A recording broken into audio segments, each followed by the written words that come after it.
Saya Fabio Di Gianantonio, Federal Gresini Team. Saksikan saya di MSGP Channel.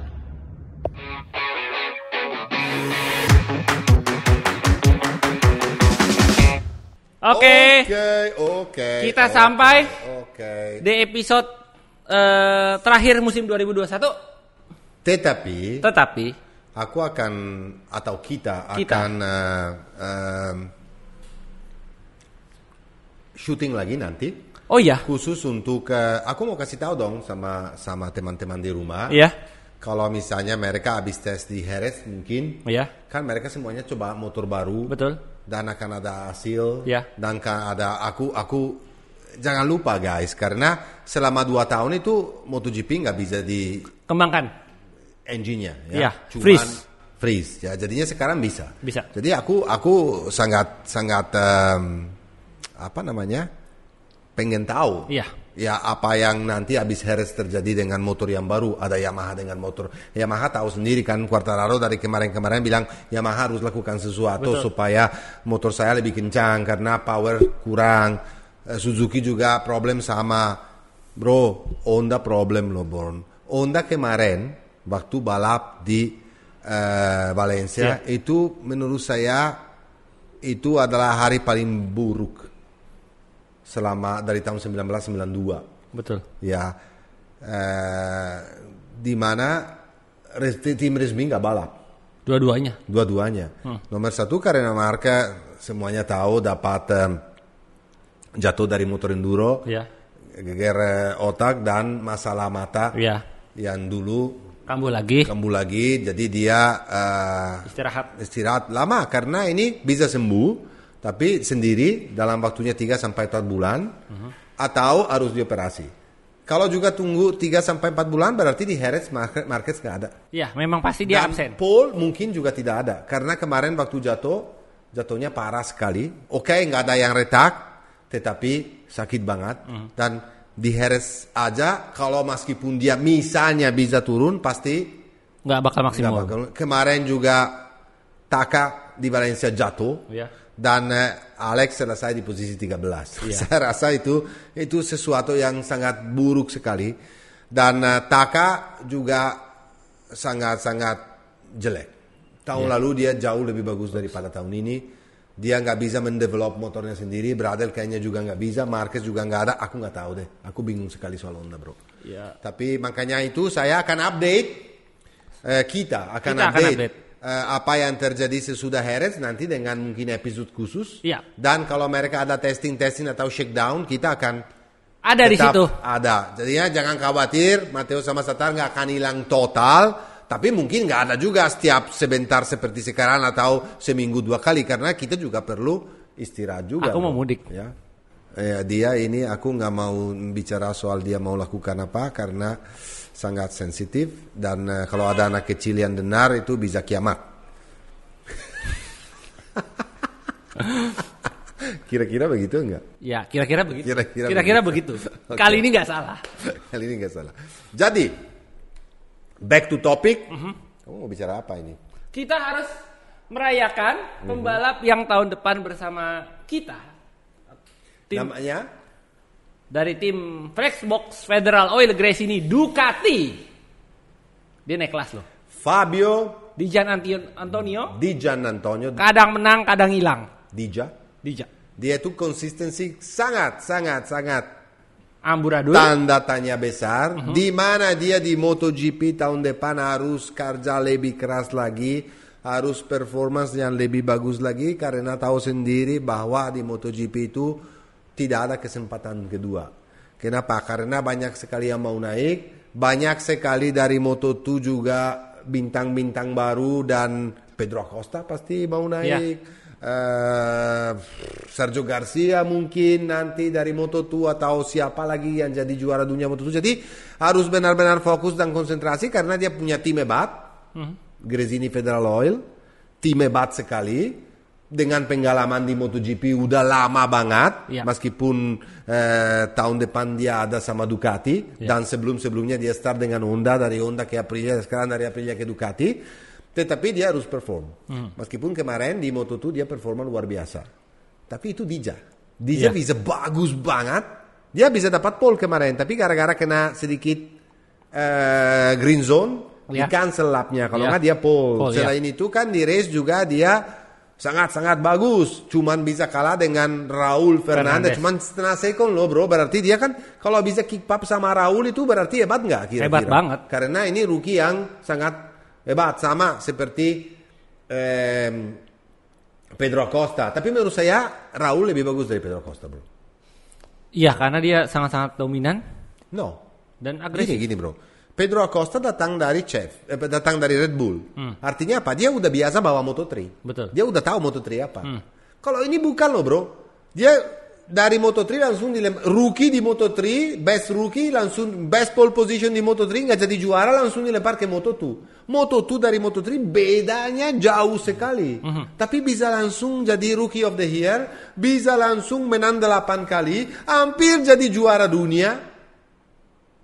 Jadi menurut saya Raul Fernandez lebih bagus daripada Pedro Acosta. Semuanya bicara Pedro Acosta. Tapi ini anak ini kan nggak kenal motor, nggak tahu apa-apa, hampir jadi juara dunia. Tapi apa nggak sayang sih dia diburu-buru dinaikin? Nggak ada pilihan sekarang, makanya terlalu cepat. Sama kayak Iker Lecuona. Iker terakhir ini bagus loh. Kalau di babak kedua kalau kamu lihat, iya dia bagus. Itu pembalap KTM paling bagus dibanding factory team juga, lebih bagus dari Binder, lebih bagus dari Oliveira. Kalau Bassa tahu sendiri, top banget ya. Sayang sekali. Meskipun dia kemarin bikin kesalahan besar, ya waktu jatuhin Oliveira, karena terlalu di Misano terlalu semangat. Tapi dia bagus loh bro, dia bagus. Oke, tidak apa-apa. Balik lagi kepada Moto2.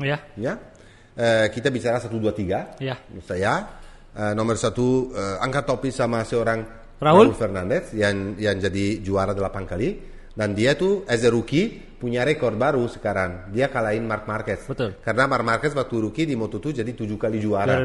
Kalau ini dikalahin sama Raul Fernandez. Dia dapat paling banyak pole. Dia dapat hampir jadi juara dunia kalau nggak ada kesalahan kemarin di Misano. 2 kali ya. Dan menurut saya dia jauh lebih bagus daripada Remy. Meskipun Remy Gardner dalam artinya gini, Remy Gardner pantas jadi juara dunia karena dia punya poin lebih banyak daripada yang lain. Tetapi kemarin juga dia itu balap dengan takutnya. Dia tuh cuma jaga posisi. Betul. Di belakang nomor 10 ambil risiko tinggi. Sementara Raul, oke lah nothing to lose. Dia punya cuma satu pilihan, tapi dia full out. Waktu bapaknya, tahun 87, bapaknya Gardner, Remy Gardner, Wayne Gardner, jadi juara dunia. Waktu itu dia 7 kali menang. Dan waktu terakhir di Phillip Island, waktu jadi juara dunia, dia hari itu dapat pole position, best lap, dan juara 1. Betul. Nah itu bedanya. Kemarin Remy main aman. Ini dengan takutnya. Itu yang saya nggak tahu. Bukan dia nggak hebat, bagus, pantas, tapi aku lebih pilih Raul. Sorry. Aku ada rasa ketakutan nggak sih? Aku ngelihat waktu zamannya Remy Gardner dengan Raul Fernandez. Walaupun hasilnya adalah Raul Fernandez bukan juara dunia dan menang lebih banyak. Kalau kamu putar balik ke musim 2011 di mana Stefan Bradl jadi juara dunia, Marquez cedera, tetapi dengan Marquez menang lebih banyak, tetapi 7 kali, tetapi hasil di MotoGP kan berbeda lain. Akankah nanti di MotoGP Raul Fernandez lebih baik daripada Remy? Aku kayak seperti menurut saya pasti, I don't know. Aku lihat bahwa Raul ini unik sekali. Aku lihat bahwa anak ini punya mata-mata yang juara. Killer ya. Mata killer ya. Sama kayak Valentino zaman dulu, sama kayak Marquez, sama kayak Pedro Acosta. Pedro Acosta juga punya mata killer bro. Jangan salah. Jadi Remy is a good guy, is a fast guy. Mungkin dia bagus banget dan kita salah. Aku berharap bukan saya. Aku sayang semua pebalap bro. Iya. Aku kalau kadang-kadang cuman mengkritis atau apa itu cuman karena kerjaan saya jadi komentator. Ya. Jadi aku cuman asal orang tahu di rumah dan media semuanya, aku cuman komen apa yang jadi di lapangan. Dalam artinya, aku komen pembalap, factory team, satellite team, sama track. Tidak komentar yang di luar itu. Apa yang terjadi di luar apa sirkuit itu atau politik aku nggak mau komentar karena itu aku kita nggak di situ juga. Ya bukan di situ dan saya nggak ngerti dan saya orang profesional yang in charge untuk mendiskusi soal pebalap. Ya jangan tarik saya bicara yang di luar balapan. Di luar itu. Kalau sponsor masih oke, jelas. Masih oke, jelas itu semuanya. Yang pokoknya aku nggak mau yang dalam politik atau keputusan yang di politik luar, lah. Di luar, ya politik ya. Politik nggak deh. Ya. Selain itu kemarin juga kita harus angkat topi dengan Fabio karena dia selesai di urutan 2. Ya. Di urutan 2 di belakang Raul dan dia fight dengan Raul, dia fight dengan Augusto Fernandez juga bagus banget, dia fight dengan orang-orang berkelas dan top. Ya, cuman sayang sekali bahwa konsistensi Fabio tahun ini kurang. Aku juga berharap dia minimal bisa selesai 5 besar di klasemen sementara, tapi ternyata ke-7 dia kan. Jadi menurut saya dengan timnya seperti pengalaman Gresini itu seharusnya konsistensi lebih bagus. Tapi nggak apa-apa. Siapa tahu dia orangnya kan udah besar, udah tinggi juga. Siapa tahu kan di MotoGP dia lebih cocok. Dan dia beruntung juga karena dapat motor yang bagus. Sekarang semuanya mau balap dengan Ducati. Betul. Kalau zaman dulu orang naik dari kelas bawah selalu maunya Yamaha atau Honda. Ada waktunya maunya semuanya Honda. Jarang Ducati hampir nggak pernah. Iya, kan? Betul. Cuman terakhir ini sekarang. Dan apalagi tahun depan 8 motor yang turun. Dan kalau tahun depan nggak jadi juara dunia dengan motor kayak begini dengan pembalap semuanya top dan balik lagi kepada situ bro, kenapa saya khawatir ya? Kalau saya loncat lagi ke MotoGP ya, karena saya banyak news soal MotoGP. Kenapa saya khawatir lagi? Karena Honda sebetulnya politik Honda itu strategi Honda untuk pilih pebalap baru itu nggak ada bro. Bisa dibilang semuanya diambil sama Ducati. Dan KTM, benar. Dan mengkhawatirkan. Sekarang siapa? Dia ada Taka, dia ada Alex, dia ada Paul, sama ada Mark. Mau sampai kapan? Kalau dia nggak bisa misalnya sikat dan ambil Pedro Acosta. Atau ambil seperti dulu kan, jangan salah, Marc Marquez dulu kan Red Bull juga. Iya. Marc Marquez dulu juga KTM, dia sikat. Dibajak ya. Tapi dia kalau politik berbeda yang lainnya beda bro. Mereka ambil banyak. Ducati coba Pecco. Miller, Enea, Zarco udah tua, oke lah, Enea, terus ada siapa namanya? Bezzecchi, ada Luca Marini, ada Dijan Antonio, gila bro. Yang paling bagus semuanya diambil sama Ducati atau sama KTM. Sekarang Raul Fernandez sama Remy Gardner satu tim di tim satelit Tech Trua, KTM juga. Ya, jadinya kalau Honda ini nggak wake up. Mungkin kesalahan besar itu adalah di Puig.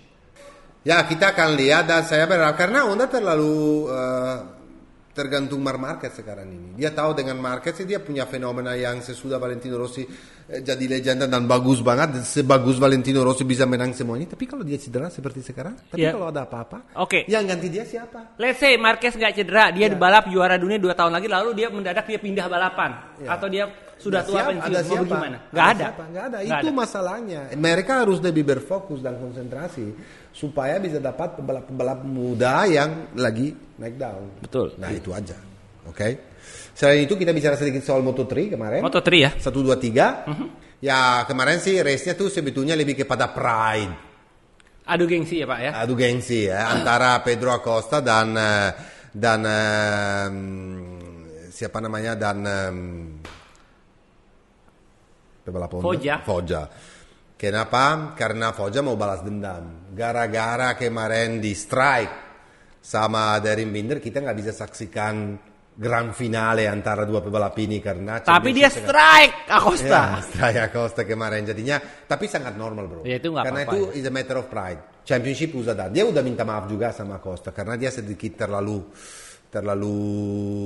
kasar ya kemarin itu, tapi normal lah, tinggal 2 lap lagi dia pride-nya mau juga jadi 6 kali juara sama seperti Pedro Acosta.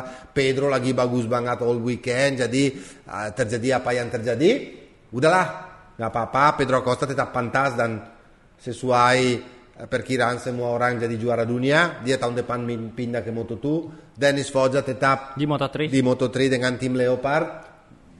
Dia jadi calon juara dunia untuk tahun depan, meskipun jangan salah di Moto3 selalu sulit, di Moto3 selalu tanda tanya besar, karena yang di Moto3 juga tahun depan itu bagus-bagus. Ada Sergio Garcia jangan salah, salah satu pebalap yang tahun ini sangat bisa jadi juara dunia, tapi gara-gara cedera dia harus give up ya. Tapi dia terus ada Foggia, terus ada banyak lah yang baru juga, yang dari chef juga naik. Jadi ya kita lihat aja apa yang terjadi di Moto3. Tapi pokoknya show-nya kemarin, race-nya seperti luar biasa. Betul. Bagus banget, banyak sekali pebalap sampai last corner. Sampai 12 Foggia balap gara-gara ada kesalahan sama Pedro Acosta harus mundur dan dapat penalti 3 second selesai ke posisi 13. Dan akhirnya yang jadi juara kemarin siapa? Saya nggak tahu. Masa nggak tahu. Start dari posisi nomor 3 adalah Juan Masia.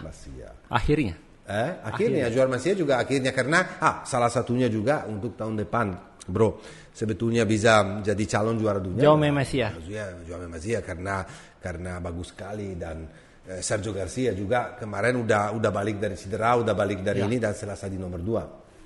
Ya, terus itu semuanya adalah pebalap yang fantastis. Dan juga Artigas itu adalah rookie. Kalau Xavier Artigas kemarin menang kan, dan jadi rookie, dan dia salah satu rookie juga. Jadi tahun ini sebetulnya tahun 2021 adalah tahun rookie. Banyak sekali rookie yang langsung pindah dan jadi fenomenal. Jorge Martin di MotoGP, Enea Bastianini di MotoGP, di Moto2 Raul Fernandez, di Moto3 adalah Acosta, dan banyak yang menang. Acosta, Izan Guevara dan Artigas. Tiga-tiganya itu pemenang. Dan kalau sekarang yang datang dari Chef sama dari Red Bull sekuat itu, ya bisa aja langsung jadi juara dunia, bro. Pasti menarik banget. Iya, pasti menarik. Sekarang rating 10 pembalap terbaik MotoGP dari nomor 10 siapa? Kadang-kadang ini nggak mewakili klasemen ya. Dari 10, kenapa harus dari 10 ya? 10, 9, 8, 7, 6, 4, 3, 1. Kurang 2. Dari 10. Waduh. Saya bilang nomor 10 mungkin aku taruh. Kamu aja mulai deh. Aku nomor 10. Aku masih taruh Oliveira. Kenapa? Pertama dia harus juara seri. Dan dia juara. Tapi jelek banget tahun ini. Makanya aku taruh di posisi 10. Oke. Dia juara, dia podium, dan dia amburadul. Makanya aku kasih di posisi 10. Kalau kamu? Kalau saya di posisi 10 taruh Enea Bastianini. Kenapa? Karena dia pakai motor yang tua, karena dia rookie, karena dia 2 kali podium, dan karena kenapa di posisi 10 dan bukan lebih atas lagi, mungkin kamu pilihnya lebih atas lagi, karena dia harus belajar kualifikasi. Kalau dia nggak belajar kualifikasi di MotoGP nggak akan jadi juara atau naik podium. Nggak selalu bisa start dari belakang kayak di Misano, karena salah satu favorit track dia bisa langsung jadi juara. Tapi aku taruh di posisi nomor 10. Kalau aku 9, Bastianini, dengan alasan yang sama. Oke. Dengan motor tua ya, aku dengan tambahan aku dengan motor tuanya dia ya. Oke, kalau di posisi 9 aku sebetulnya mau taruh Alex Espargaro, meskipun dia selesai 8 di klasemen sementara. Kenapa 9? Karena konsistensi dia sesudah dia jadi podium di Silverstone turun terus, dan semangatnya kayak nggak ada gitu. Jadinya ya oke lah, bisa dibilang bahwa Aprilia punya masalah sendiri. Kalau temperaturnya itu lebih dingin, dia tuh performa lebih jelek. Tetapi tetap aja semangatnya dia kayaknya berkurang, hilang. Jadinya kan saya taruh dia di posisi 9. Posisi 8? Aku justru 8, jadi kita agak sedikit zigzag. Aku tetap naruh Alex di posisi 8 dengan alasan ya dengan motor seperti itu masih bisa konsisten di top 10. Itu luar biasa banget sih dengan motor seperti itu ya. Iya. Kalau saya tetap di posisi 7, kan 7 ya? 8 dulu kamu. Oh, 8 dulu. Kalau di 8 aku taruh Brad Binder, bro. Kenapa Brad Binder? Karena dia itu jadi leader KTM sekarang, bukan Oliveira lagi. Betul. Karena meskipun di klasemen sementara dia selesai ke-6, tetapi dia itu menang di Austria dengan race yang luar biasa. Yang aneh? Waktu raining dan dia nggak ganti ban dengan Baslik punya biji besar. Dan makanya itu aku taruh dia Brad Binder. Aku nomor 7 Johan Zarco. Karena aku berharap banget dengan dia udah senior, udah sering podium, tetapi di tengah musim sampai akhir berantakan banget. Walaupun dia di klasemen kelima, aku taruh di posisi 7. Aku di posisi 7 juga taruh Johan Zarco. Karena meskipun dia selesai di posisi nomor 5 di klasemen sementara, di klasemen bukan sementara, akhir, di klasemen akhir. Kenapa saya taruh di posisi itu? Karena awal-awal season dia sempat leading championship. Iya. Dia sempat podium terus, tapi dia dari dulu nggak pernah bisa jadi juara satu. Nggak pernah ya. Dan babak kedua itu dia menghilang. Jadi aku downgrade dia ke posisi nomor 7. Posisi nomor 6? Aku tetap Brad Binder. Kenapa? Karena ya dia juara, harus juara ya. Dan menjadi leading di KTM. Ya. Kamu nomor 6? Kalau di nomor 6 saya tetap taruh di posisi nomor 6 saya taruh Marc Marquez. Meskipun dia selesai di posisi nomor 7, aku naikin 1 karena dia nggak beruntung sebetulnya. Dia dapat banyak 2 race pertama nggak ikut. 2 race terakhir nggak ikut karena kebanyakan problem. Tapi dia itu bisa 3 kali menang. Sebetulnya posisinya bisa lebih bagus daripada ini juga. Tapi it's okay. Saya kasih posisi itu karena itu menang karena dia masih dia punya kemauan dalam yang luar biasa dan saya berharap dia bisa balik. Karena dia ini the king still the king. Aku posisi 5, ya kan? Kalau posisi 5 aku kasih Joan Mir. Dia juara dunia loh. Tapi nggak ada menang 1 seri pun musim ini. Ya musim lalu juga cuma 1 sih. Tapi kayak kehilangan konsistensi di depannya dia gitu. Kalau aku sih itu kelima. Kalau saya kelima kasih ke Jorge Martin. Kenapa? Karena rookie, karena bisa langsung juara dan di MotoGP nggak gampang. Oh, ya. Karena dia sering struggle gara-gara cederanya besar itu, tapi dia bisa fight. Karena dia punya biji besar sekali dan karena kemarin dia runner up dan karena dia rookie of the year. Jadi performa Jorge Martin meskipun di klasmen itu 9, tapi dia misalnya jauh lebih bagus daripada itu. Karena kalau dia itu gara-gara Portimao nggak cedera berat, dia bisa pasti selesai 5 besar. Menurut saya. Oke. Sekarang posisi 5 ya? 4.